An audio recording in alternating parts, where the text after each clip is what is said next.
존경하는 31만 도봉 구민 여러분, 안녕하십니까? 이태용 의원입니다. 오늘 첫 번째 구정 질문한 안병건 동료 의원님의 마지막 구절 삼행시를 상기하면서 구정 질문을 시작하겠습니다.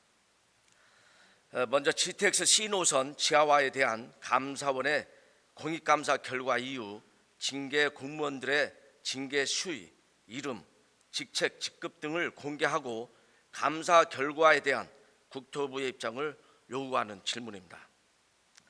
GTX C 사업은 제2차 국가철도망 계획과 수도권 광역 급행철도 BC 노선 세부 추진 계획에 따라 2018년 12월 예비 타당성 조사 이후 타당성 조사와 기본계획 수립, 재해영향평가, 환경영향평가에서 창동역 도봉산 구간이 지하 구간이라고 명시하였고, 그러한 사실을 주민 설명회, 국토교통부 홈페이지 등을 통해서 우리 주민들에게 공개하여 창동역 도봉산 구간이 지하 신설 구간인 점을 명확히 하였습니다. 하지만 감사원의 공익감사 결과 2020년 12월 22일 시설 사업 기본 계획 RFP에서 국토교통부의 이전 계획과 다르게 창동역 도봉산 구간이 신설 구간에서 제외된 시설 사업 기본 계획을 고시하였습니다. 이후 민간 사업자가 사 구간에 대해 몇 차례 질의가 있었지만 원안과 면밀히 비교 검토하지 않은 채 답변을 하였으며, 민간 사업자가 원안과는 다르게 지상화로 사업 신청서를 제출하였고, 이후 민자 적격성 검토 등 관련 절차를 제대로 수행하지 않은 채 실시 협약을 체결하는 등 다수의 문제점이 확인되었습니다. 이에 감사원은 해당 공무원 2명에게 중징계, 1명에게 경징계를 요구하였습니다. GTX-C 사업 관련 국토교통부 공무원들의 안이한 업무 처리로 인해 2028년 완공 예정이었던 사업이 지연되면서 수십억의 혈세가 낭비되고 행정의 신뢰성도 훼손되었습니다. 이에 본 의원은 향후 이와 같은 사태를 방지하고자 징계 대상 공무원들의 징계 수위와 성명, 직책, 직급 등을 공개 요구하고 감사 결과에 대한 국토교통부의 입장 표명이 필요하다고 생각합니다. 구청장님의 답변 부탁드립니다. 다음으로는 본 의원이 지속적으로 문제 제기한 우이방학 연장선 착공에 관한 질문입니다. 출퇴근 시간이 40분이 넘는 자치구입니다. 또한 전철역 3개 이상 소지하는 행정동 비율도 강남구 64%, 서초구 67%인데 반해 도봉구는 14%에 불과한 것으로 나타나 도시철도 인프라가 매우 부족하고 인구 감소와도 영향이 있는 비상사태 상황입니다. 도봉구 내에서도 방학동, 쌍문동 일대는 교통 취약지역으로 지역 주민들의 교통 불평등을 해소하고 서울의 균형 발전을 위한 방안이 바로 우이방학 연장선이라 할 수 있습니다. 2008년 11월 확정 발표된 우이방학 연장선 사업 계획은 13년 만인 2020년 11월 김현미 국토교통부 장관 재임 시 제2차 도시철도망 구축계획이 승인되면서 재정사업으로 본격적인 추진이 결정되었습니다. 2021년 4월 오세훈 서울시장 보궐선거 공약에도 조기 착공하겠다고 했지만 우이방학 연장선 기본 계획을 서울시가 국토교통부로부터 아직까지 승인을 받지 못하고 있습니다. 서울시는 2020년 3월 도봉구청에서 개최된 기본계획 공청회를 통해 2022년 중 기본 및 실시 설계를 착수하고 2024년 착공 계획을 밝힌 바 있습니다. 따라서 2022년 하반기에는 기본 및 실시 설계가 추진될 것으로 예상을 했었습니다. 2022년 10월 14일 국정감사에서도 오세훈 시장께서는 공약한 대로 우이방학 연장선 조기 착공을 추진하겠다고 하였고, 2024년 본예산에 우이방학 연장선 실시 설계비를 반영한다고 밝힌 바 있습니다. 그렇게 되면 전체적인 사업 절차가 2년이나 더 지체될 것으로 우려됩니다. 그러나 적극적으로 사업을 추진할 의지가 있다면 수요 예측 재조사 결과에 관계없이 2023년 서울시 본 예산에 예산을 편성해야 한다고 생각을 합니다. 그래서 지난 도봉구의 2022년 9월 정례회 때 의방학 연장선 구정 질문을 하였는데도 불구하고 서울시 예산에 반영되지 않아 유감입니다. 우원석 구청장님께서는 그 당시 구정 질문 답변에서 각 단계별 기간 단축을 위해 관계 기관과 적극 협의해 나가겠으며 설계와 공사를 일괄 시행하는 턴키 방식 적용 방안 등을 서울시에 적극 건의하고 협의해 나가겠다고 말씀하신 바 있습니다. 서울시장과 도봉구청장이 계획하는 조기 착공 시점은 몇 년도를 의미하는 것인지와 또한 각 단계별 기간 단축을 위한 구체적 방안에 대해 다시 한번 구청장님의 구상을 말씀해 주시길 바랍니다. 세 번째는 주거 환경 개선과 상업지역 확대를 위한 도봉구 고도제한지구 완화에 대한 질문입니다. 북한산을 주변으로 경관지구, 고도지구 등에 따라서 중점 경관관리구역으로 지정되어 다양한 방법으로 규제를 받고 있습니다. 우리 관내 고도제한지구 지역은 도봉 1동, 방학 2, 3동, 쌍문 1동 일대로 1990년 12월 약 116만 제곱미터 규모가 고도제한지구로 묶여 규제를 받고 있으며 2014년 3월에 고도제한지구 일부가 완화되어 5층 제한은 폐지되고 20m 이하 규제는 아직 남아 있습니다. 국토교통부 전국 건축물 현황에 따르면 준공 후 30년 이상 된 노후 주거용 건축물이 도봉구는 36.9%로 25개 자치구 중 두 번째로 많습니다. 또한 우리 관내 고도제한 지구 내 건축물 중 준공된 후 20년 이상 된 노후 건축물은 무려 81.4%입니다.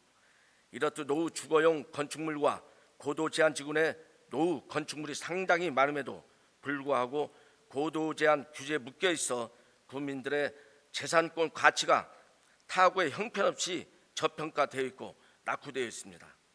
본 의원은 2011년 7월, 2013년 10월 본회의 때 구정질문한 사항으로 고도제한 지구 완화에 대한 문제를 제기하였고 국립공원 지역과 일반 지역을 구분하여 일반 지역의 경우 상업지역이나 공업지역에 준한 건폐율과 용적률을 완화해서 개발 밀도를 보완할 것을 요청한 바 있습니다. 하지만 그 이후 고도제한 지구 완화에 대해 진척이 보이지 않아 다시 질문하게 되었습니다. 현재 도봉구 상업지역 면적은 전체 면적 대비 1.3%인데 반해 인근 노원구의 경우 1.7%, 동대문구 5.8%, 중랑구 2.0%로 다른 자치구에 비해 상업지역이 턱없이 부족한 것으로 나타났습니다. 이로 인해 상업지구 공급지역이 너무 좁아 우리 구민들이 인근 노원구나 강북구 등 타 자치구에서 이를 해소하는 경향이 있습니다. 우리 도봉구 경제 활성화를 위해서라도 고도제한 지구 완화를 통한 상업지역 확대가 절실하며 상업지역 지정 가능 면적을 위한 선제적 대응이 필요합니다.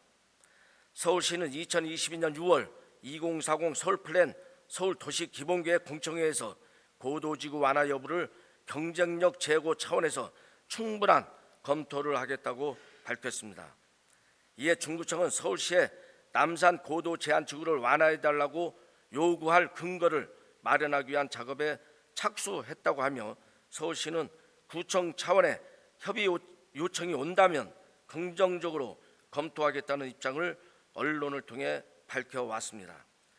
북한산 도봉산에 수리한 자연 환경을 보존하면서도 노후 건축물 개선을 위한 고도 제한 지구 완화를 위한 우리 구 차원의 전략은 무엇이며 북한산 주변 고도지구 관리 방안 용역 결과는 어떻게 나왔는지 고도 제한 지구 완화를 위한 향후 서울시와의 협의 방안에 대해 구체적으로 답변해 주시기를 바랍니다. 네 번째로 방학 2동 일대 추천한 완화를 위한 영신교회 부지를 포함한 방학동 661의 2등 내필진의 공영주차장 확보에 관한 질문입니다. 방학 2동은 노후저층 다가구 주택 밀집 지역으로 골목길이 많고 도로폭이 대부분 협소하여 불법 주정차와 긴급 차량 통행로 미확보와 같은 주차 문제로 몸살을 앓고 있습니다. 지금도 방학동 661-2 부근 야간 시간 같은 경우 반경 300m 내에 거의 450대의 불법 주차가 이루어지고 있는 상황입니다. 다시 말씀드리면 양쪽 도로에 주차장화 되어 있습니다.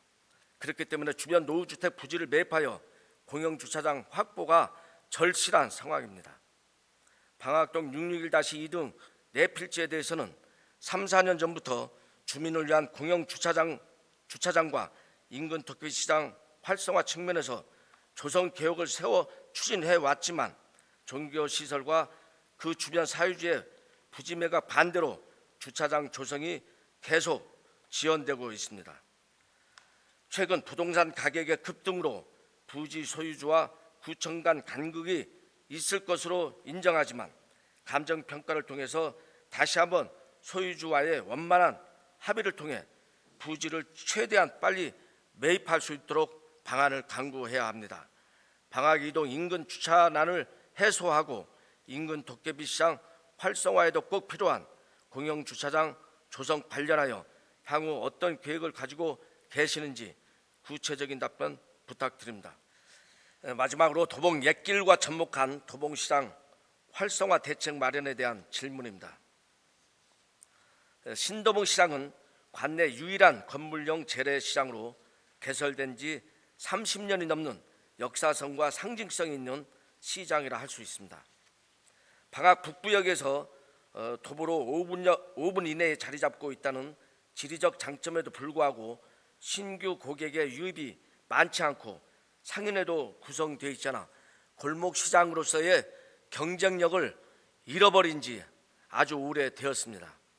단일 건물형의 역사가 있는 시장으로 침체된 상권에 활기를 불어넣을 수 있는 대책이 필요한 시점입니다. 향후 낙후된 신도봉시장의 이미지를 탈피하기 위해서 앞으로 구성될 상인회와 해당 실무부서가 함께 지속적인 간담회를 통한 환경 개선 사업이 신속하게 이루어져야 할 것입니다. 콘텐츠 측면에서는 가고 싶고 찾아가고 싶은 문화관광형 신도봉시장이라는 목표를 가지고 문화적 공간을 조성하여 도봉옛길 문화재와 연계한 도부상 체험과 옛날 먹거리 시장 체험 등 다양한 문화 콘텐츠를 접목한 이벤트를 마련하고 도봉구 인근 시장과 협력한 시장 투어 코스 등 관련 대책 개발이 필요하다고 봅니다. 신도봉시장 상인의 구성 등을 위해 전년도에 예산을 지원했음에도 불구하고 정체되어 있어서 답답한 마음입니다. 시장 환경 개선 사업과 브랜드 발굴을 포함한 신도봉시장 활성화 계획 용역 결과에 대한 답변을 부탁드리고 신도봉시장 일대 전통시장 구역 확장과 상점과 활성화 대책에 대한 구청장님의 구상과 추진 계획을 듣고자 합니다. 어느덧 다사다난했던 한 해가 지나가고 있습니다. 행복하고 건강한 연말연시가 되길 바라며 다가오는 새해는 모든 소망이 이루어지는 행복하고 즐거운 한 해가 되길 기원합니다. 이상으로 구정 질문을 마치겠습니다. 끝까지 경청해 주셔서 감사합니다. 고맙습니다.